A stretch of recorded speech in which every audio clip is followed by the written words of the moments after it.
Assalamualaikum warahmatullahi wabarakatuh. Alhamdulillah wassalatu wassalamu ala Rasulillah. Kembali lagi bersama saya Muhammad Hussein Gaza. Teman-teman, saya mendadak banget bikin konten ini karena beberapa jam yang lalu laporan dari teman-teman kami di Gaza, Zionis Israel kembali melakukan serangan udara yang sangat gencar dan mentarget sejumlah kurang dari 2 jam sejak berita itu kami terima sampai sekarang, sampai saya ngomong seperti ini, itu kurang lebih 70 syahid, 70 nyawa dibunuh syahid dalam serangan tersebut, sementara korban luka itu mencapai angka 200. Ini hari ke-18 Ramadan. Warga Gaza diserang ketika mereka sedang bersiap-siap sahur, bersiap-siap untuk berpuasa, menjalankan ibadah di bulan Ramadan ini, teman-teman.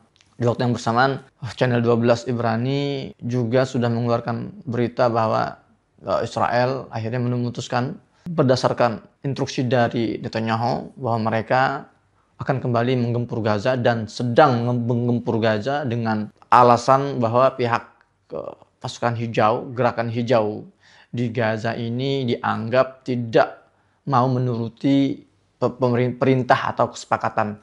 Dan ini bahaya, teman-teman. Ini narasi yang sangat berbahaya untuk kita sampaikan.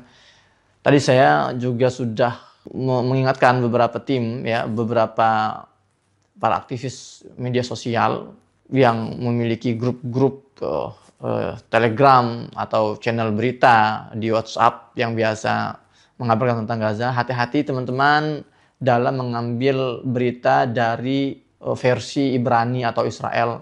Kenapa? Karena kita selain perang fisik juga saat ini sedang perang narasi.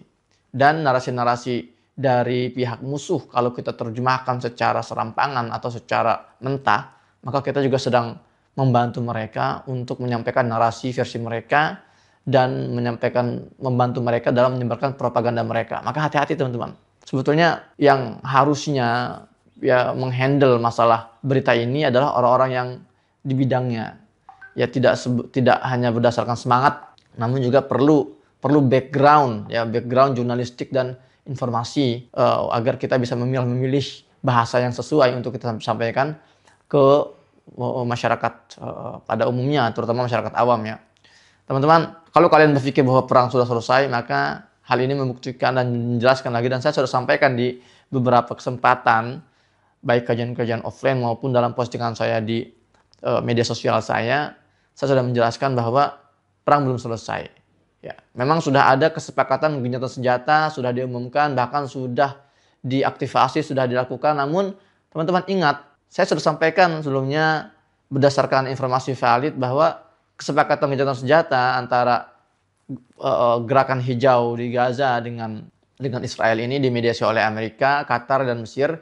Ini disepakati oleh mereka akan dilakukan dalam 3 tahapan. Tahapan pertama selama 6 pekan, isinya pertukaran tawanan, kemudian juga pembukaan pintu perbatasan agar bisa diakses oleh bantuan-bantuan kemanusiaan, dan juga penghentian serangan dari dua belah pihak selama 6 minggu, 6 pekan. Nah, kemudian berdasarkan progres dari tahap pertama ini akan berlanjut ke tahap kedua. Tahap kedua artinya apa? Perang selesai.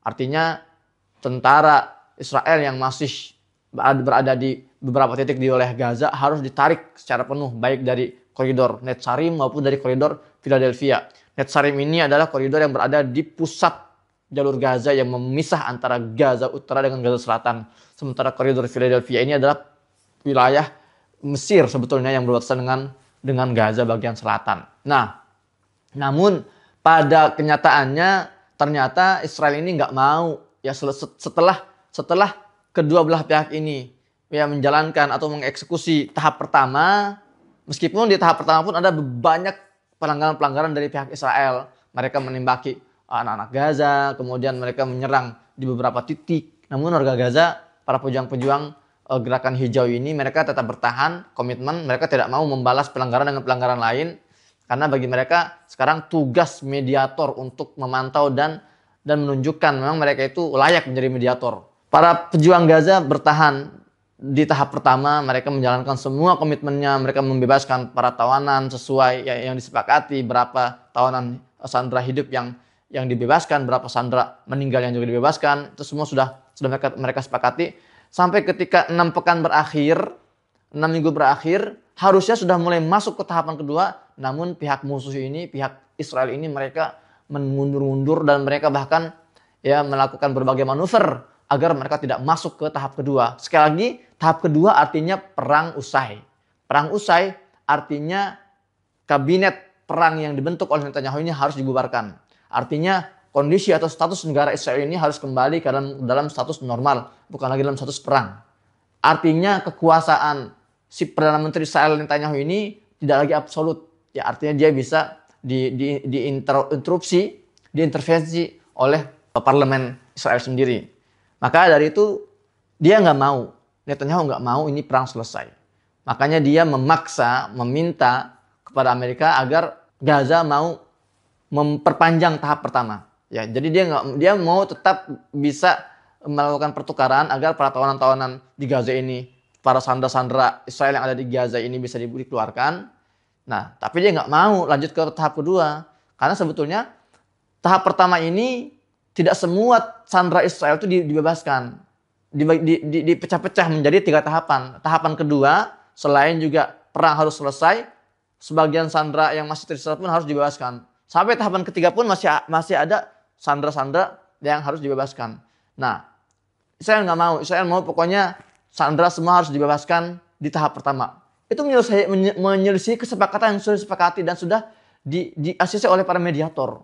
Sudah di-ACC juga oleh kedua belah pihak. Namun sekali lagi, pihak penjajah ini dia nggak mau masuk ke tahap kedua. Dia maunya tetap di tahap pertama. Tapi di satu sisi, para tawanan juga tetap dibebaskan. Ini nggak fair. Kenapa? Kenapa? Penting adanya para sandera di Gaza ya untuk menjadi bargaining. Agar ya pihak musuh itu, pihak penjajah itu juga komitmen untuk membebaskan tawanan-tawanan yang sudah disepakati, tawanan-tawanan Palestina untuk dikeluarkan dari penjara-penjara Israel. Akhirnya pihak Netanyahu ini berusaha membujuk Donald Trump untuk menekan, untuk mengancam. Kita lihat beberapa kali Donald Trump ini bahkan menulis di akun X-nya itu kata-kata yang vulgar, akan menghabisi Gaza, akan menjadikan Gaza ini neraka jahim, itu kan neraka yang penuh gejolak kalau para pejuang-pejuang gerakan hijau ini tidak mau membebaskan para sandera. Jadi lucu memang ketika para mediator ini ya si mediator ini sudah berpihak, maka dia nggak pantas jadi mediator. Maka dari itu akhirnya ada buntu di situ. Di satu sisi kesepakatan gencatan senjata sudah selesai 6 pekan ini ya, 6 pekan awal, dan sekarang ini sudah masuk pekan ketiga. Jadi sudah selesai 3 pekan yang lalu ya kesepakatan gencatan tahap pertama itu. Artinya sekarang itu memang Gaza sedang tidak ada dalam kesepakatan di fase manapun.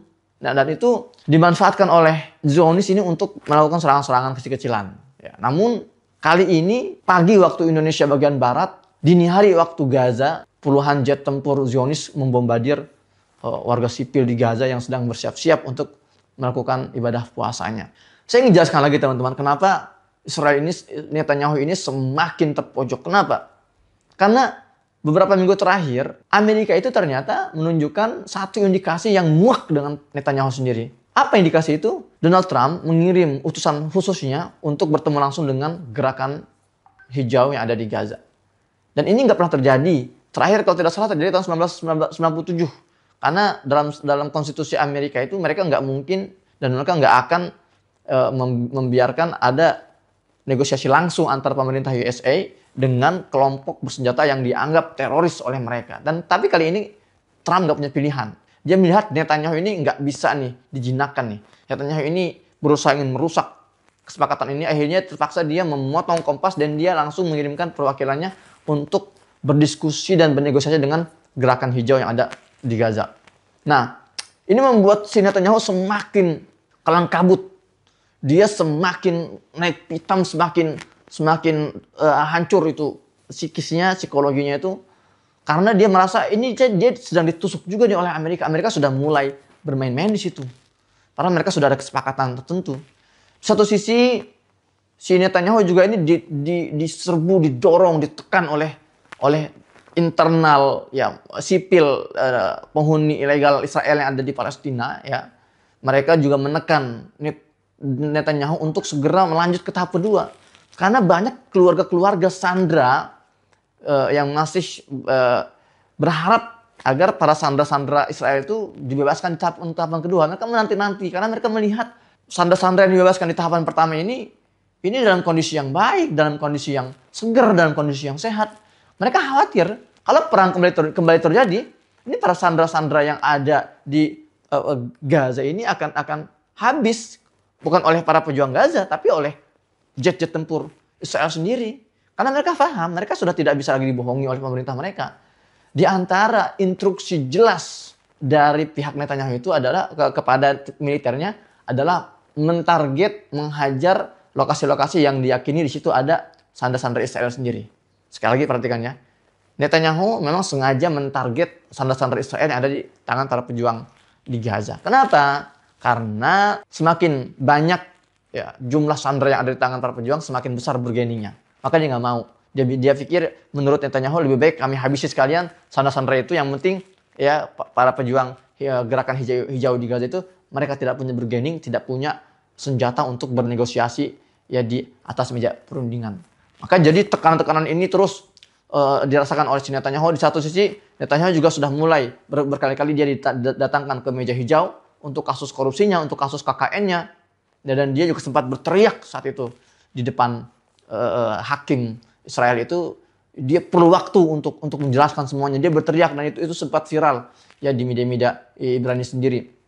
Jadi tekanan-tekanan ini akhirnya ya digunakan oleh si Netanyahu ini untuk menjadikan alasan dia, legitimasi dia kembali menghabisi Gaza.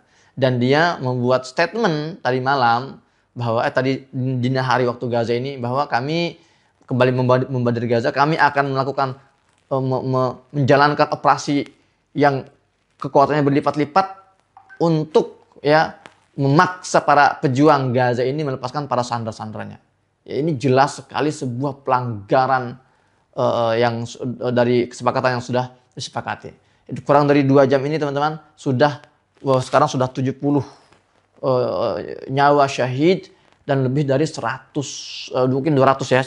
Saya lihat sini sudah lebih dari 200 korban luka, jatuh dan tersebar dibawa ke beberapa rumah sakit yang tidak bisa ditampung, tidak bisa menampung para korban-korban tersebut karena ketiadaan logistik. Dan jangan lupa teman-teman, sejak 6 pekan itu selesai, tahap pertama selesai, itu sudah 3 pekan ini Israel juga menutup pintu perbatasan untuk bisa diakses oleh logistik. Artinya ada krisis kelaparan yang sangat akut terjadi di Gaza hari ini. Dan di tengah kelaparan itu mereka harus kembali merasakan serangan-serangan bom. 70 nyawa kurang dari 2 jam. Ya entah ketika video ini sampai ke antum mungkin sudah lebih dari 200. Karena memang serangannya nggak berhenti. Teman-teman saya dari Gaza juga terus memberikan kabar-kabar terkini dan juga video-video serangan brutal ya di tengah berbagai kesenjangan sosial, kekurangan dan krisis yang ada, mereka harus menghadapi serangan-serangan udara ini. Teman-teman, pesan saya pertama, kita nggak bisa mengandalkan media mainstream hari ini. Kalau yang nonton ini adalah teman-teman media mainstream, media lokal, kalian bertanggung jawab akan terjadinya genosida ini. Kalian bertanggung jawab akan terjadinya serangan-serangan ini karena bungkamnya kalian orang-orang media artinya sedang memberikan legitimasi dan motivasi untuk Zionis semakin semangat dalam membantai warga sipil di Gaza. Teman-teman, kita nggak boleh diam di depan sebuah kezaliman. Karena diamnya kita di depan kezaliman adalah kezaliman itu sendiri. Teman-teman media, kalian melihat puluhan nyawa yang dibantai hari ini. Ya, apakah nyawa-nyawa itu tidak kalian anggap berharga untuk kalian liput, untuk kalian angkat, untuk kalian mention 24 jam dibandingkan kabar-kabar receh-receh tentang perselingkuhan, tentang perceraian yang ada di sekitar kita. Ini kita masalah kemanusiaan, ini masalah nurani. Maka kalau kalian teman-teman awak media yang nonton video ini, ya harus mulai berjuang dengan senjata kalian, yaitu media. Teman-teman yang bukan media, kita nggak bisa mengharapkan media-media mainstream kapitalis ini untuk bergerak. Maka tugas kita untuk menggantikan peran media. Ya, kalian punya semua yang dibutuhkan. Kalian punya kuota, kalian punya smartphone, kalian punya laptop, kalian punya jari-jari, kalian punya kesehatan. Share video-video ini, jangan sampai isu ini tenggelam. Ingat, penjajahan di Gaza terjadi setiap detik. Maka jangan sampai perhatian kita hanya musiman, setahun sekali, sebulan sekali, 2 tahun sekali. Tidak. Selama penjajahan ini berlangsung, maka selama itu kita harus punya semangat untuk menjalankan tugas kita sebagai seorang manusia, yaitu apa? Memanusiakan manusia lainnya. Tugas kita sebagai seorang muslim yaitu mendoakan dan membantu perjuangan warga Gaza dengan apa? Dengan menyebarkan informasi. Jangan sampai kasus ini tenggelam. Ya, jangan sampai genosida itu ya mereka menari-nari di atas diamnya kita, di atas kebisuan kita, di atas ketidakpedulian kita. Buat teman-teman juga nih para influencer ya yang ya saya mau maklumi lah, kalian memang mayoritas itu influencer yang entertainer, ya memberikan hiburan. Tapi ingat, ya jangan sampai konten-konten kalian yang menghibur masyarakat ini malah mendistraksi kita, mendistraksi umat Islam dari hal yang urgent. Ya, jangan takut. Kalau kalian nggak berani upload ya foto-foto, video-video yang memang konten grafik, ya yang grafik konten yang mengerikan darah-darah, nggak harus. Paling tidak kalian buat status entah dalam tulisan, campaign Save Palestine. Semakin banyak follower Anda, maka semakin besar tanggung jawab kalian itu. Jangan sampai kita malah ikut menjadi bagian ya dari kekuatan Israel, kekuatan Barat yang mendistraksi masyarakat. Ya, saya tahu konten kalian bukan masalah berita, tapi untuk hal ini, ya ini sudah masalah kemanusiaan. Panggilan-panggilan dari Gaza hanya akan didengar dan direspon oleh manusia. Maka ketika kalian tidak mendengar, kalian mendengar namun kalian tidak merespon, pertanyakan kemanusiaan kalian. Apalagi ini bulan Ramadan, teman-teman, bulan Ramadan. Ya jangan sampai kita ketinggalan untuk ikut dalam berpartisipasi jihad media ini, jihad informasi ini. Insya Allah pahalanya Allah lipat gandakan. Teman-teman, Gaza masih berdarah-darah. Kita adalah korban dari penjajahan ini, tidak hanya Gaza. Stay tune terus di channel Muhammad Hussein Gaza. Sebarkan video-video ini, sebarkan konten ini. Assalamualaikum warahmatullahi wabarakatuh.